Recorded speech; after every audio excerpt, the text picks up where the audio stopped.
Back here with Coach Mark Berokoff, 81-73. OCU gets a win over Texas Wesleyan. Coach, how did you feel about the game today? Man, well, that's the Sooner Athletic right there.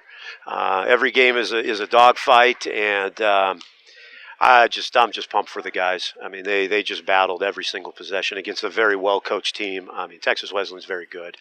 They've got some kids that can really get to the rim and knock down shots. So I'm really excited about this. Getting a home win is always big in conference. It's a great day for your last name to be Jackson today. We'll start with Avery Jackson, 28 points. He does not look like a freshman whatsoever. He had another great game today. He's special. I mean, we got incredibly lucky to land that kid, and that he was loyal to us and wanted our law school. Shout out to Dr. Muhammad. He did great in that visit. But Avery's a stud. I mean, he's a very special freshman that comes around once in a long time. So he made big plays.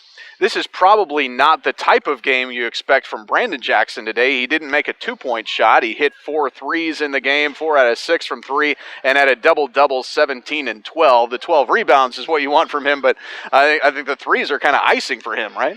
Yeah, he's actually a really good mid-range shooter, and he gets to the rim really well and can dunk, but he loves that three-point line, and when he's going, and he hits some big-time threes late on that one little stretch, and yeah, he really rebounds the ball well. He's got a good physical body, and he really was on the glass tonight, which was great.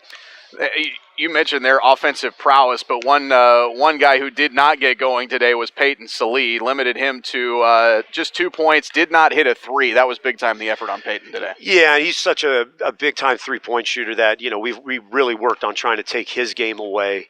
And if he gets going, they're really good. And, most of the shots he's made, I think he's only made one shot inside the 3-point line. So you take that away from a very good player, then, you can get something going with your scout. And we were able to do that tonight. Talk about the kind of the close to the game, but really most of the second half. It was played between like 6 and 11 points, and just seemed like when you got it out to 10, they pushed it right back to 6. Just kind of the dynamic there of not really being able to get away, but also not letting it slip away from you either. Yeah, it was like we felt like we had control of it, and then they would go down and score a couple, and then we'd get back control, and then they'd go down, and it was a dogfight, and it just came down to big possessions and who executed, and I thought our kids did a great job executing. And it wasn't that Texas Wesleyan didn't. I think we executed at the right times.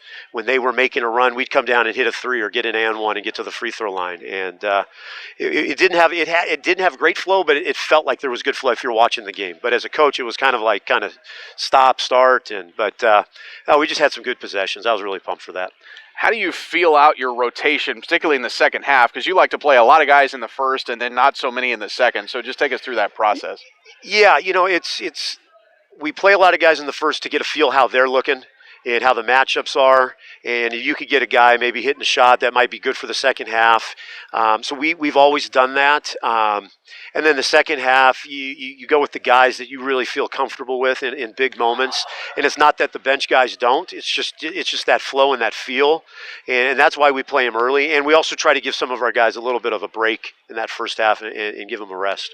This is a crazy time in the schedule. I mean, we're only 4 games in. We're already into conference play, and it's like real conference play, Thursday, Saturday, all the time. So take us through your schedule. I know you got USAO coming up on Saturday and then the holiday coming up. So what does your upcoming days look like? Well, they did us no favors. I mean, we play 2 of the best teams in the conference in Texas Wesleyan, and then you got USAO at USAO, who's always very talented and well coached. And I've got my best friend here.